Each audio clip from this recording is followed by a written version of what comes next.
Loan వేధింపులు భరించలేక suicide చేసుకున్నాడు కరీంనగర్ కోతిరాంపూర్కు చెందిన వ్యక్తి. పోచమ్మవాడకు చెందిన సతీష్ రెడ్డి కోర్టు చౌరస్తాలో ఫైనాన్స్ ఆఫీస్ నడుపుతున్నాడు.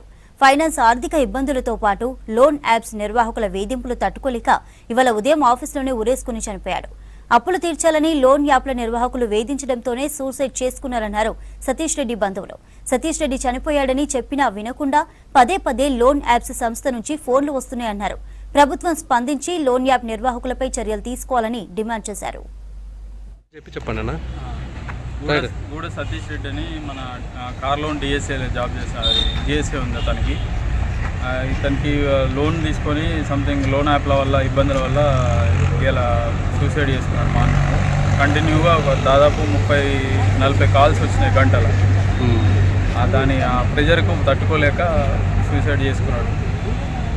ఈ లోన్ యాప్ల వల్ల బాగా ఇబ్బంది పడుతున్నారు.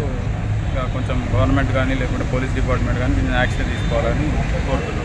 అంటే చనిపోయినాక కూడా ఫోన్ కాల్స్ వచ్చినాయి? వచ్చినాయి. చనిపోయినాక కూడా ఫోన్ కాల్స్ వచ్చినాయి. మేము కాల్స్ చచ్చిపోయాడు అని చెప్తే కూడా మీరు కట్టుండ్రి, లేదంటే వాళ్ళతో కట్టిర్రి, లేకుంటే వాళ్ళతో చనిపోలేదు మీరు ఆయనతో మాట్లాడిర్రు అనే మాట మాట్లాడుతున్నారు వాళ్ళు. పర్టికులర్గా లెన్స్ కార్ట్ ఒకటి, తర్వాత ఆదిత్య బిర్లా వాళ్ళ దగ్గర నుంచి బాగా కాల్స్ వస్తున్నాయి. తర్వాత ఎస్ బ్యాంక్ వాళ్ళు కూడా ఫైనాన్స్ అది చేసినట్టున్నారు, అదొకటి. తర్వాత కోటక్ మహీంద్రా బ్యాంక్ ఉంది. ఈ 5-6 బ్యాంకుల నుంచి కాల్స్ వస్తున్నాయి.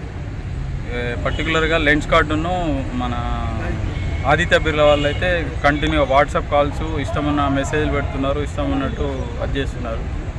వాళ్ళ బాధ తట్టుకోలేక మా తమ్ముడు సూసైడ్ చేసుకున్నారు.